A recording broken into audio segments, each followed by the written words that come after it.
martyrs.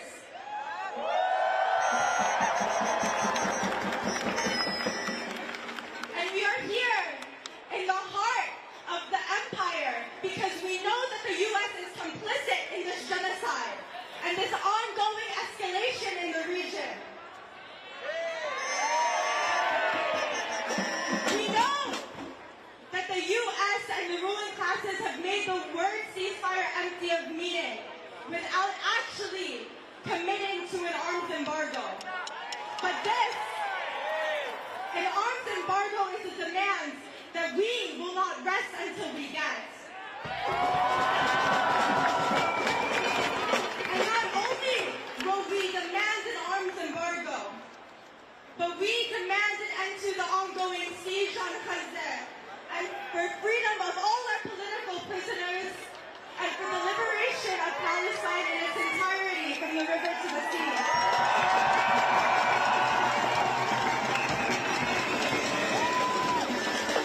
And although we might not tire, we know that the struggle is long and hard.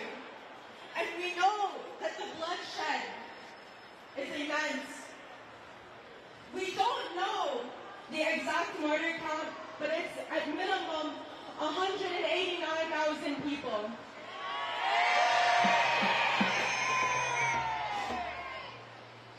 And now we don't know when we'll see the end to the war, especially with the ongoing regional escalation and the continued bombardment on Gaza, the continued starvation of our people. So we want to start today to take a moment of silence to honor all our martyrs.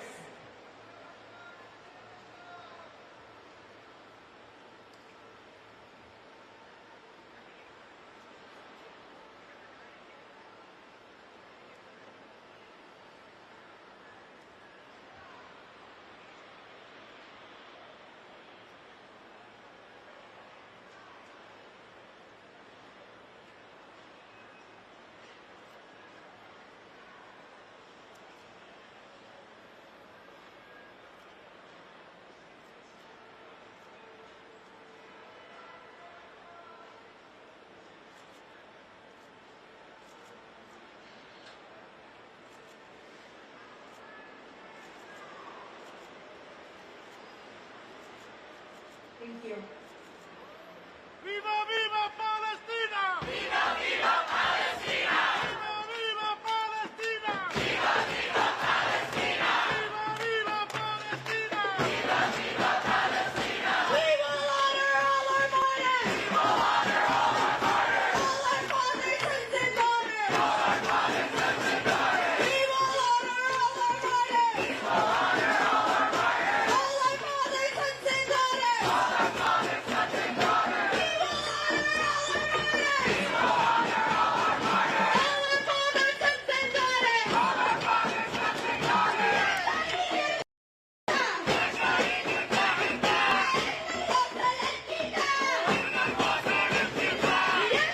martyrs! We will honor all our martyrs! All our fathers, sons, and daughters! All our fathers, sons, and daughters! We are joined here because after a year of genocide, we are also a year into the resistance.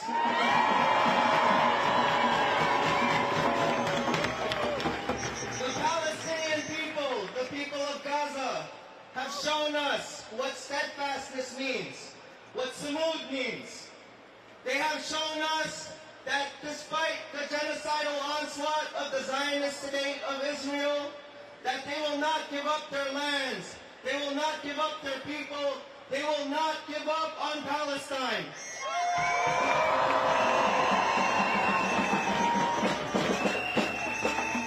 Over the past year, we have come together every week for volunteer meetings.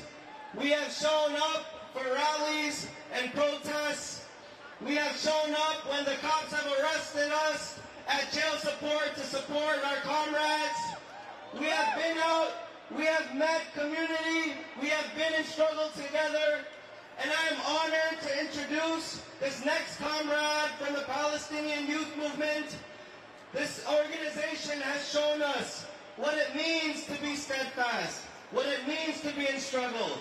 And especially this comrade Taher, he has been in struggle, whether it be at the volunteer meetings, whether it be organizing laborers and union workers, whether it be organizing other comrades in the Arab and Palestinian diaspora. So please give it up for Taher.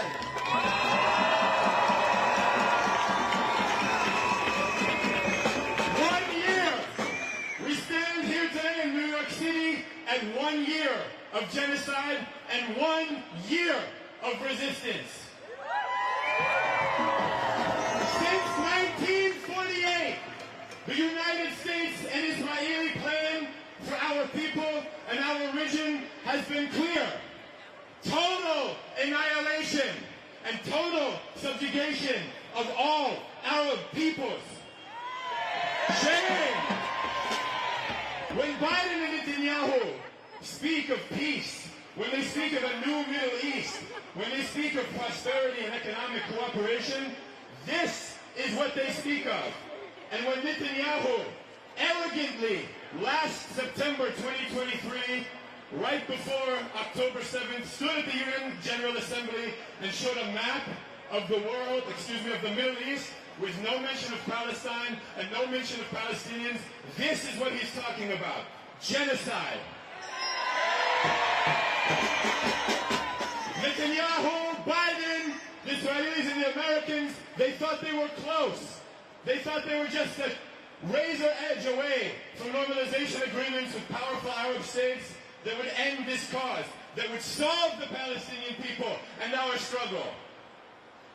On October 7th, all of that changed. On October 7th, the people of Gaza broke through a 17-year strangling siege. A siege that they and no other people can ever or should have ever lived under. A racist colonial siege that denied the Palestinian people of Gaza basic rights to health care, to connection with family, to access to the outside world, and to food. And a siege that still, to this moment, kills thousands and thousands of lives that could easily be saved with access to basic health care and basic procedures. The United States and Israel conspired against this and continue to conspire against the people of Gaza and the people of Palestine because of what they represent. They represent the unyielding spirit of steadfastness. They represent the unyielding commitment to their lands and their family and their peoples, and they represent the inevitable truth that resistance will exist until complete liberation and complete return.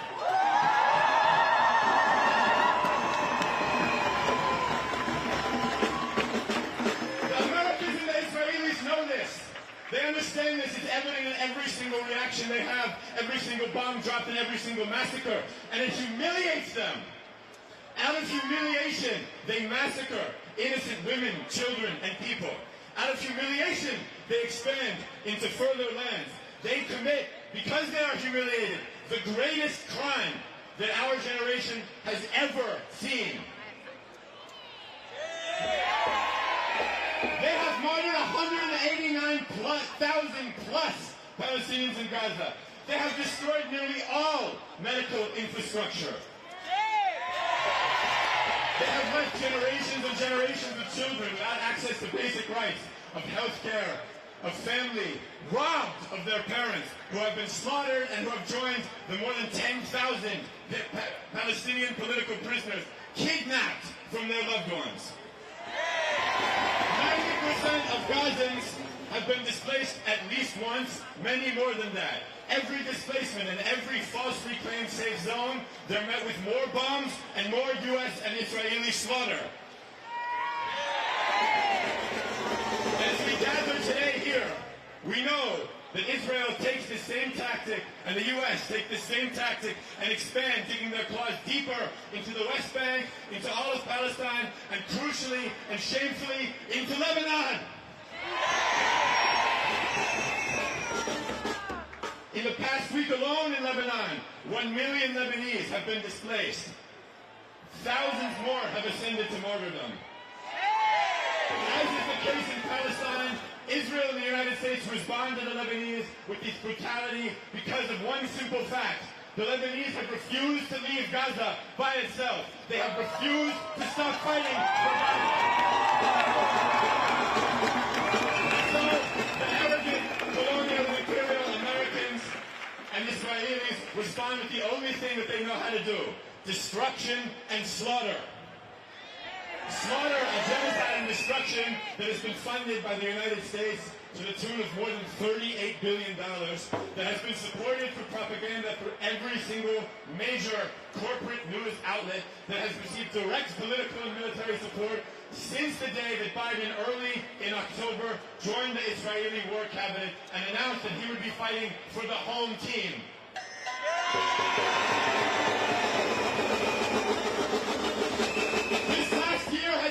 Genocide for our people.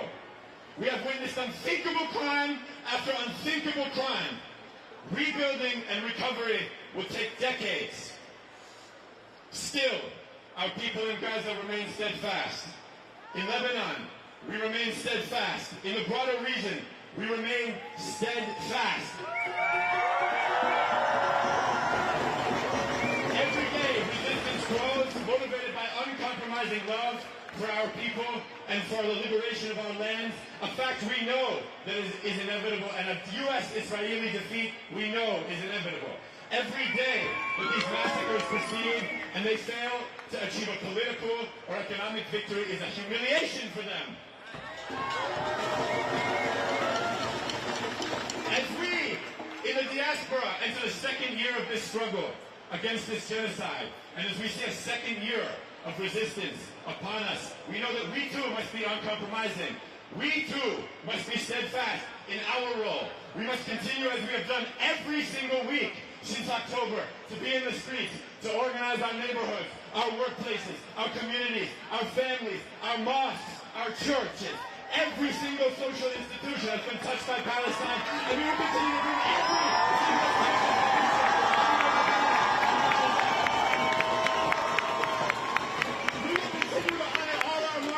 the blood of every single last one. And we will do this in the streets and by winning our key demands. We need a ceasefire right now. A complete and total ceasefire right now.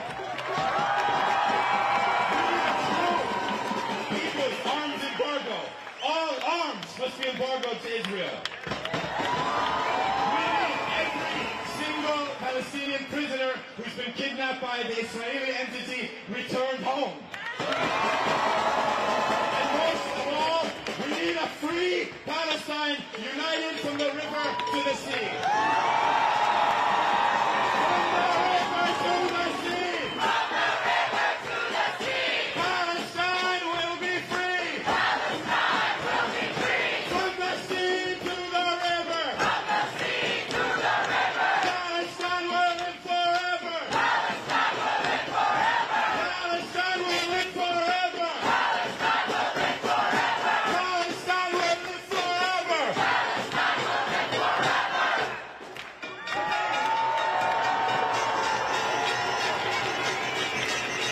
Next up, we have a speaker from the People's Forum, a space for organizing for all those in New York who are committed to our struggle for liberation. They have worked relentlessly to build our mass movement. And our speaker here today has worked tirelessly for the liberation of Palestine, a true revolutionary and internationalist, I am honored to introduce Manila de los Santos.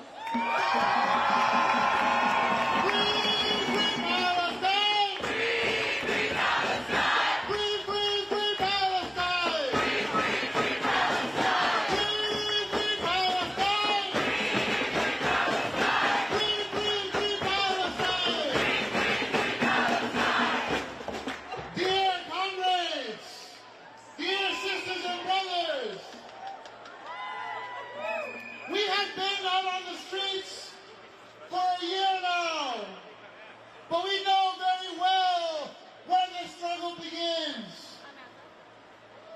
For 76 years, the state of Israel, with the full support and complicity of the United States government, has waged a genocidal war against the Palestinian people. You already know this, but I want to say this for those who haven't heard it before. Israel is not a country. Israel is not a country. Israel is not a country. Israel is a U.S. military base in the Middle East.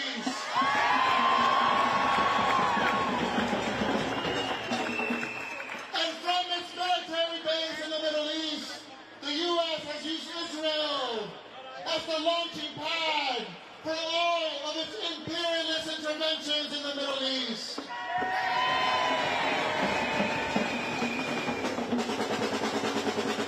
And for each of these 76 years in which the U.S. and its proxy Israel have tortured, have killed, have genocided the peoples of the Middle East, there have also been 76 years of resistance.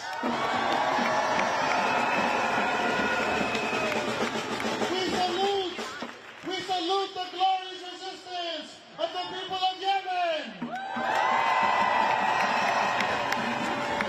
of the people of Iraq, of the people of Iran, of the people of Lebanon, of the people of Gaza. All the people of the Arab world are teaching us a lesson. The only way to live with dignity is to fight, is to resist, is to never give up.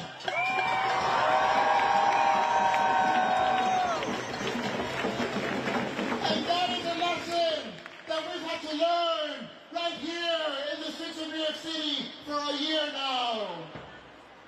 Despite the mayor of New York City telling us not to march last year,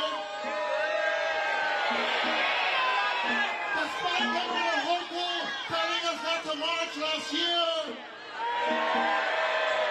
despite all these corrupt politicians trying to scare us, trying to demonize us, we came out into the streets.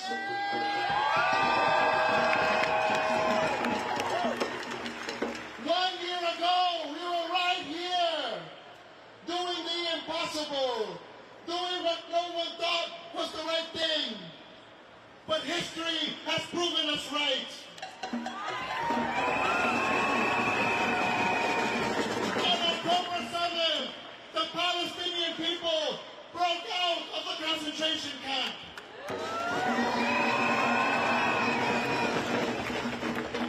But they broke out not only for their own freedom, they broke out to wake up the world.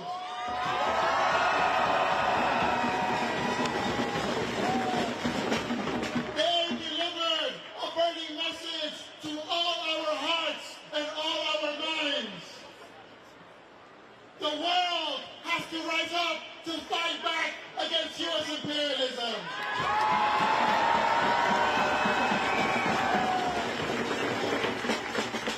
We have a common enemy, the Palestinians and us. Our common enemy continues to be Washington, D.C. Our common enemy has last names like Harris and like Trump. Our enemies have politicians on both sides of the Yuan party in the U.S. It is the Palestinian people who have reminded us that we have to fight every day for Gaza because we also have to fight for the people of Sudan. We have to fight for the people of the Congo. We have to fight for the liberation of our planet. It is now or never. Now or never. For us to save humanity and our planet. Let us not forget, my friends, my comrades, my sisters and brothers, that this is 100% a U.S. war. The U.S., with one mouth, talks about ceasefire because they think that will calm us down. But with the other mouth and with the other hand, they send billions in dollars to support their military base in the Middle East.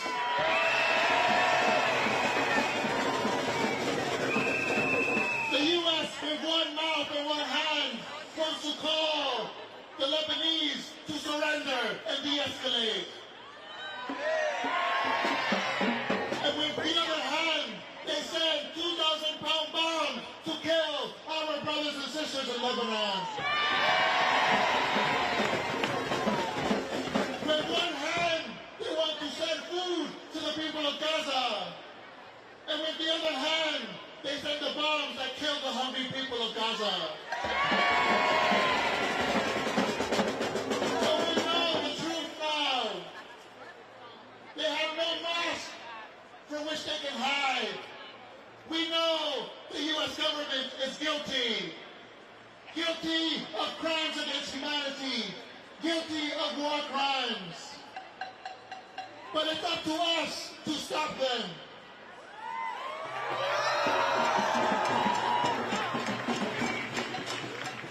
There are some who will tell you that what you have done in a year of struggle is not enough. Those are the lies of the empire. Those are the lies of the empire who want to tell us to stop fighting. They want to tell us to stop organizing. They would prefer if we just stay at home and tweet about it. But we are here to make a commitment. Will you join me in making this commitment to the Palestinian people?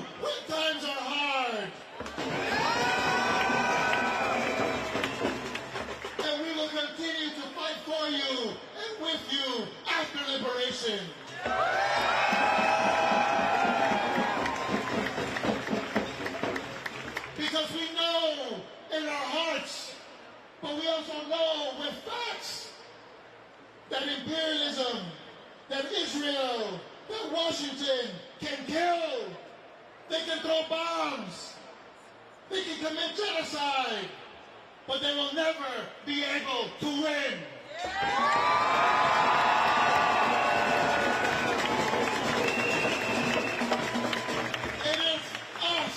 It is the people everywhere, from Cuba to Palestine, who will win. Thank you. Manolo, let's send a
the work of mobilizing, of agitating, of organizing. It is a day-by-day process. It is a week-by-week process. It is a year-by-year process. And we have been lucky to have organizers and teachers and mobilizers who have been in the streets, who have been out here with us, who have been willing to teach us in the moments when we are not ready to learn, when we are not ready to listen, who have been patient with us, who have stuck by us. And this is why I am honored to introduce our next speaker, who has been a teacher for the movement, who has been a teacher for all of our organizers, Raja Abdul Haq.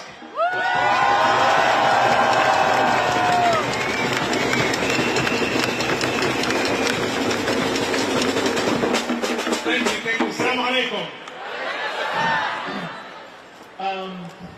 Being here a year after the genocide in Gaza is an eye-opening for many reasons.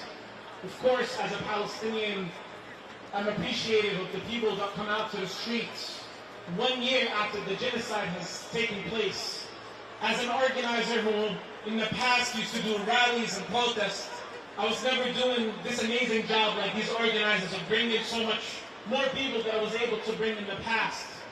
But what is more important to me today, 1 year after the genocide, is that Gaza is alive, and the values and the ethics and the principles of Gaza are alive in the heart of the beast.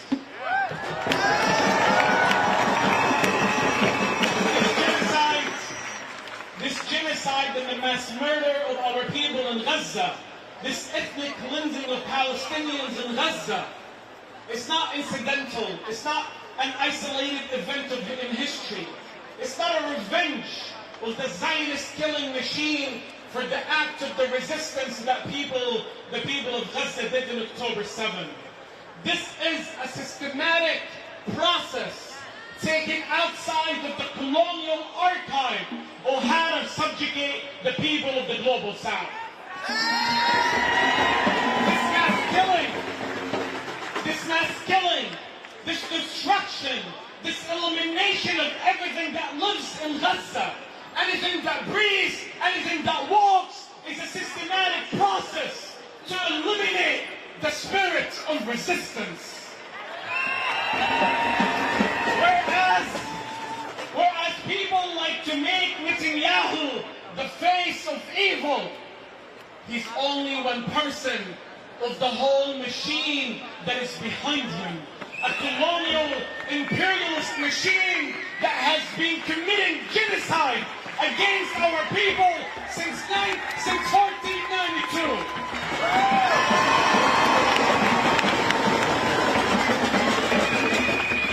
These bombs are not just created in the U.S. These airplanes are not just created in the U.S.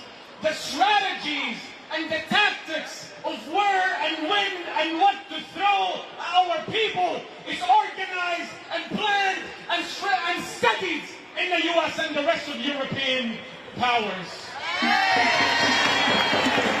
The European archive that existed in India and in Africa and in Latin America and in Asia, all of that has been kept and studied by the Zionist movement to repeat it exactly in Gaza and in Palestine.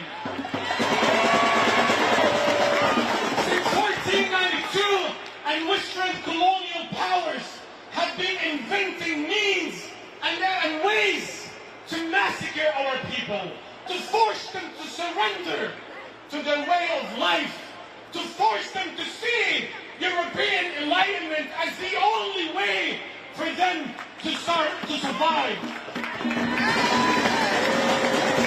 What's happening in Gaza today with this blind unconditional support from the U.S.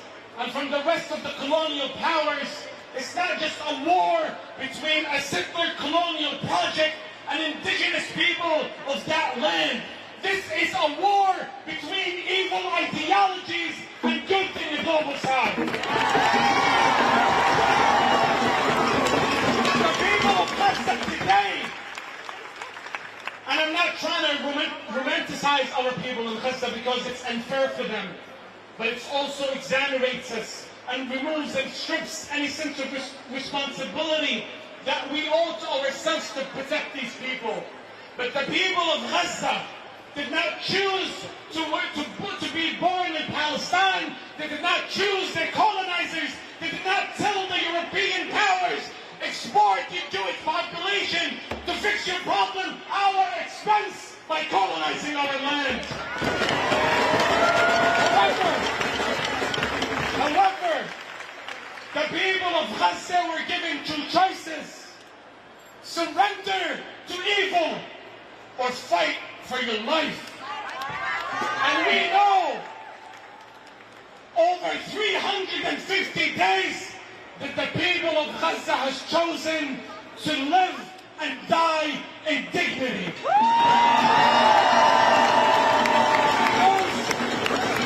Because the people of Gaza know that the cost of surrendering is much worse than the cost of fighting back.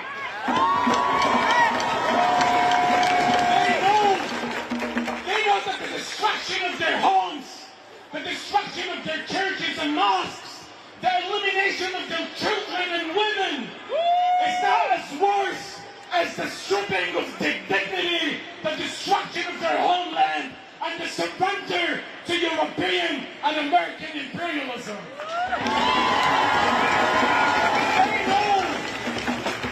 They know that Israel is a temporary problem in our area. They know that if they surrender now, their problem will last forever. However, if they fight now, they will seek freedom in the next generation.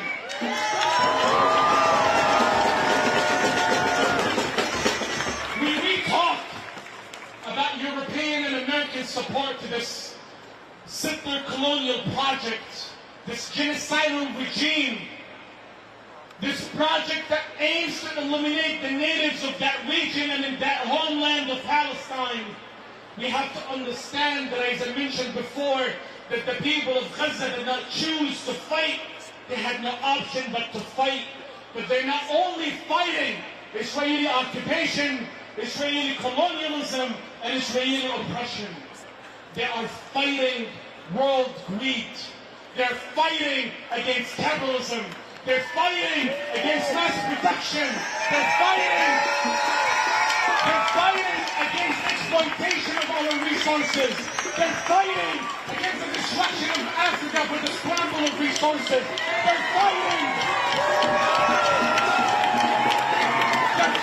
for the exploitation of cheap labor. They're fighting for every ounce of dignity that we're losing as a humanity.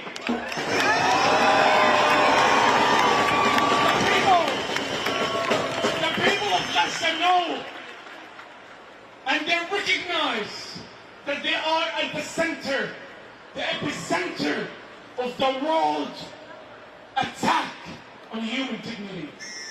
What we're facing and what we're witnessing today in the goals of globalization, of cultural imperialism, in the ideas that the rest of the world must follow the leader of the world, so-called leader of the world, the U.S., by all means necessary.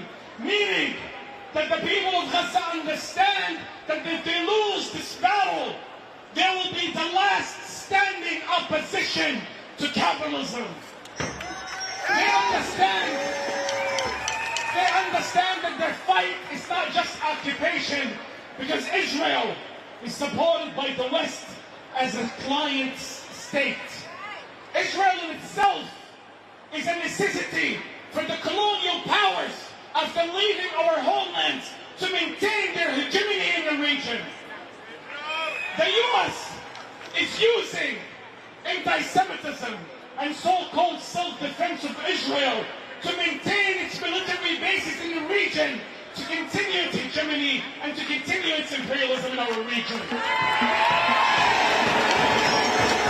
So brothers and sisters, whereas we can market and we can talk about the struggle as a political struggle, which it is, it's a human rights struggle, it is, it's an anti-colonial struggle, it is, it's an anti-occupation struggle. It is. It's an anti-imperialism struggle. It is. But it's a struggle between good and evil, and that is the reality today.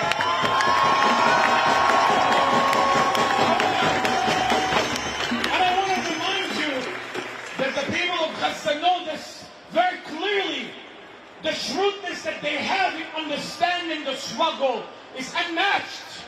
The idea is that little children and elders and women go to the streets, and when they see their loved one dead, they say this is for the sake of Palestine, this is for the sake of God, this is for the sake of the struggle. Because you understand to them that the struggle is what's protecting all of humanity from this greed that we're facing today.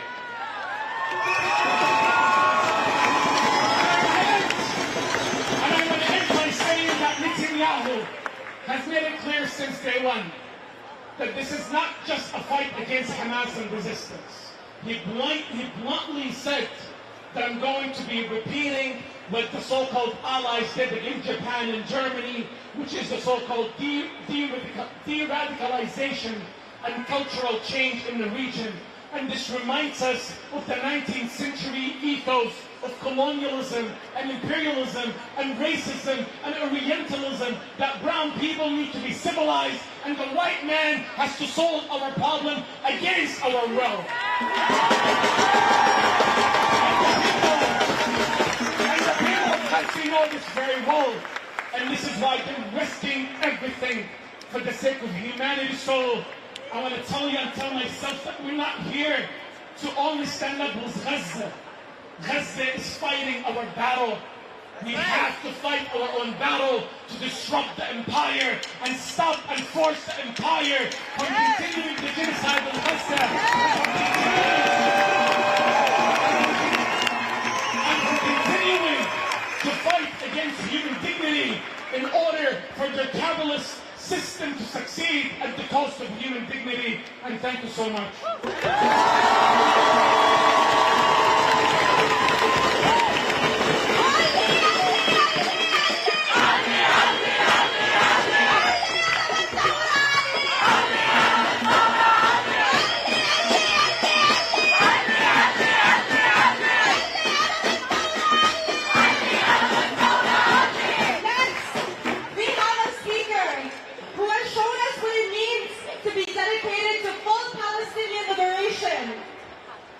We know that our women are vital in our struggle, that the women are vital in supporting our resistance in Palestine. So with that, I'm honored to introduce Amanda from the Palestinian Feminist Collective.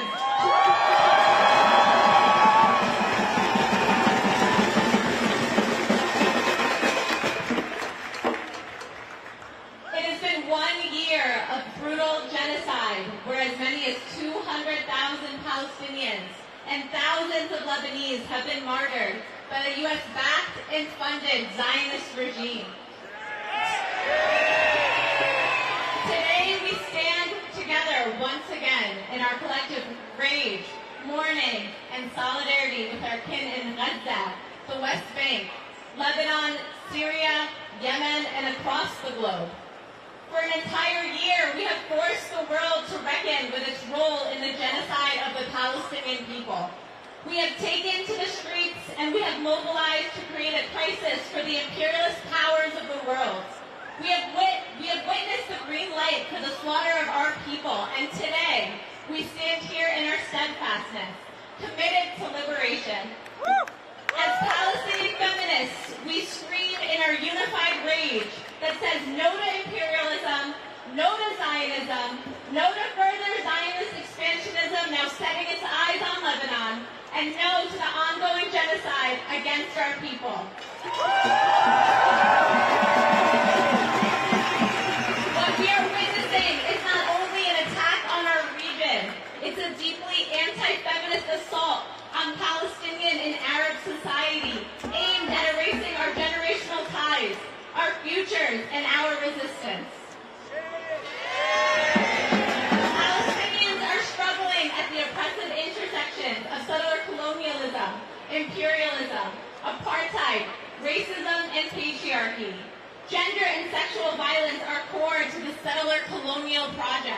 but they have failed to break our spirit. In the words of Mayasser al-Fakir, Palestinian women are mothers, sisters, prisoners, martyrs, resistors, heroes, the steadfast and the wounded, the nurturers of the resistance fighters and the ones present on the front lines. We are the teachers of love of the homeland. And as we mark this year of unspeakable genocide, we also recognize this year of resistance. A resistance is as old as the occupation itself. A resistance that has endured for over 100 years. And despite unimaginable violence, Palestinians have not and will not relent.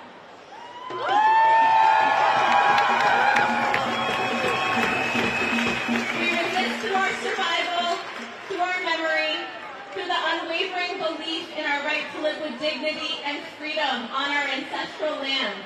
And our grief is boundless because our love for our people is boundless. We are fueled by the samud of our people who continue to rise from the rubble, and we commit to rebuilding Gaza, our homeland, and a liberated future for us all. Today and every day until Palestine is free, we will elevate the voices of our people, honor our martyrs, and resist by any means necessary.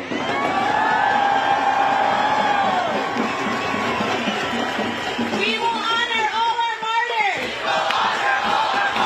Mothers, fathers, sons, and daughters. We will honor all our martyrs. Mothers, fathers, sons, and daughters.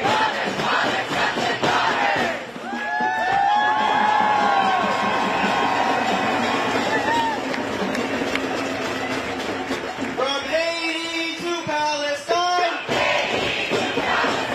occupation is a crime. Haiti to Palestine, occupation is a crime. All right, comrades, I'm honored to introduce our next speaker, who has been an organizer, a fearless comrade, Kirby Joseph.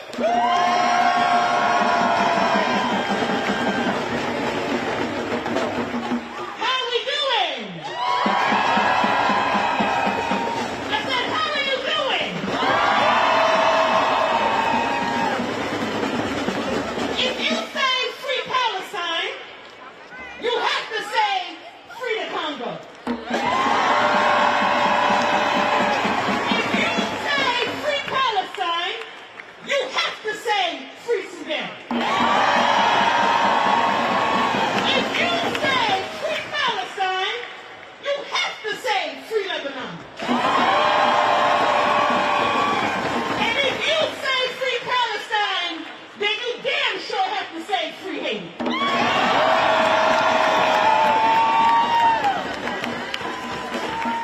I want you to know that Haiti stands with us today. I want you to know that Haiti stands with Palestine. Haitians know who their comrades are. And we're all comrades. It's been 1 year of struggle to free Palestine. And in that time, Haiti has been fighting to be free. As we speak, Haiti is in its fourth UN U.S.-backed occupation. Its fourth.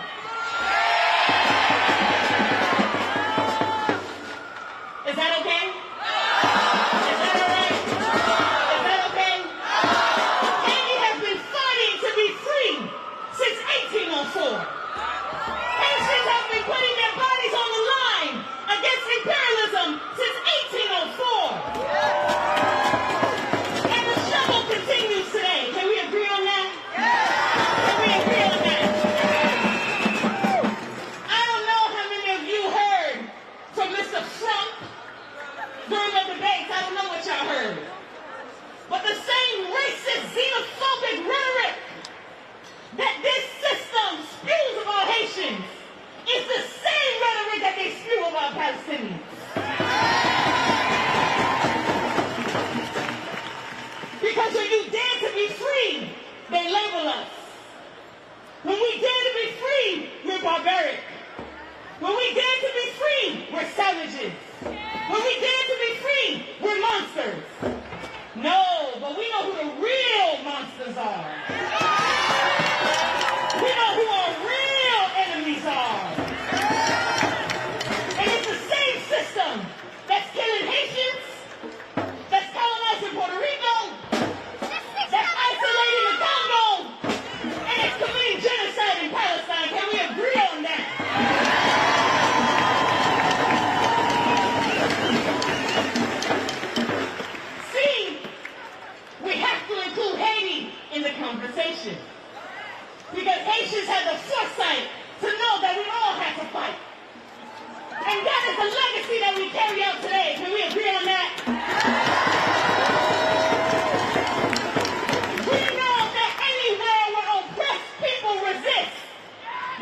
always be repression. Is that right? But does that mean that we stop the work? Does that mean that we stop mobilizing? Does that mean that we stop chanting? Does that mean that we stop recruiting? Does that mean that we stop building? If Haitians can do it, if Palestinians can do it, then we damn sure gotta keep doing it.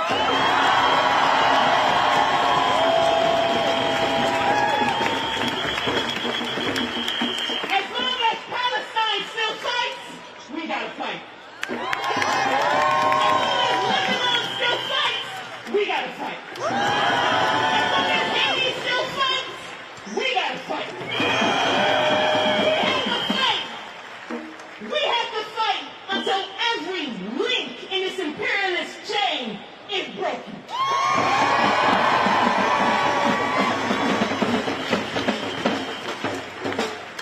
Revolutionary Jean-Jacques Dessalines once said, when you dare to be free, you must dare to win.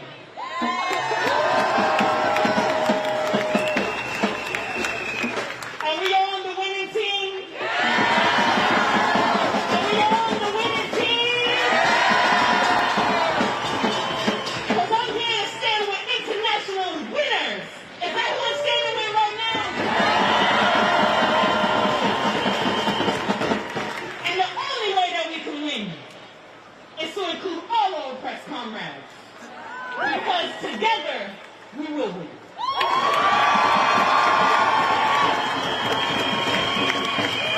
When I say hands off, you say Haiti. Hands off. Hands off. When I say hands off, you say Haiti. Hands off. Hands off. Hands off. Hands off. Hands off. Hands off. Thank you.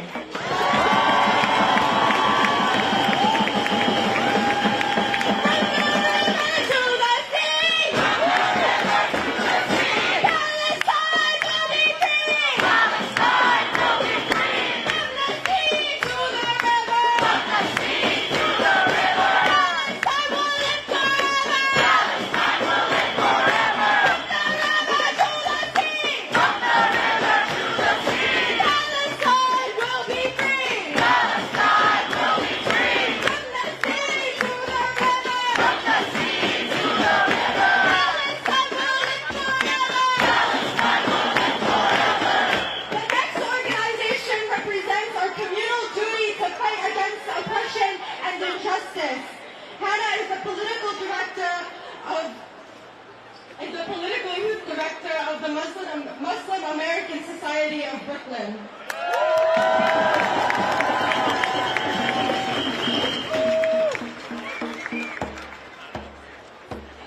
Wow, what a beautiful crowd. One time for the crowd, y'all.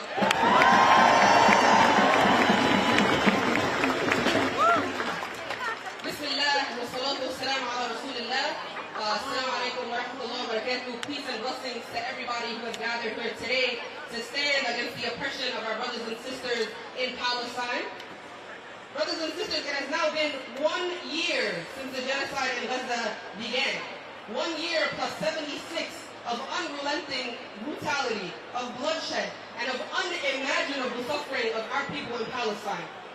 1 year since bombs started falling on Gaza, since the world watched as entire families were wiped out.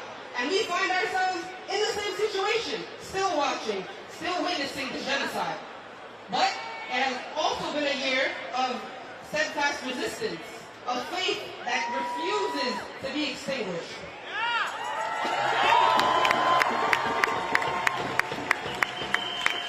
For an entire year, the people of Palestine have endured what no soul can bear. Children torn from their families, families buried underneath the rubble of what was once their sanctuary. But amid this destruction, their iman has stood unshaken. Their courage unfaltered. Like the olive trees of their land, they stand rooted in soil stained with blood and tears. But they stand tall, proclaiming faith in Allah with every breath that they take.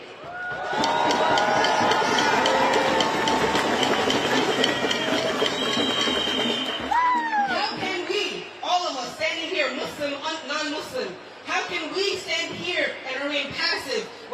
faith in our humanity demands us to rise against oppression.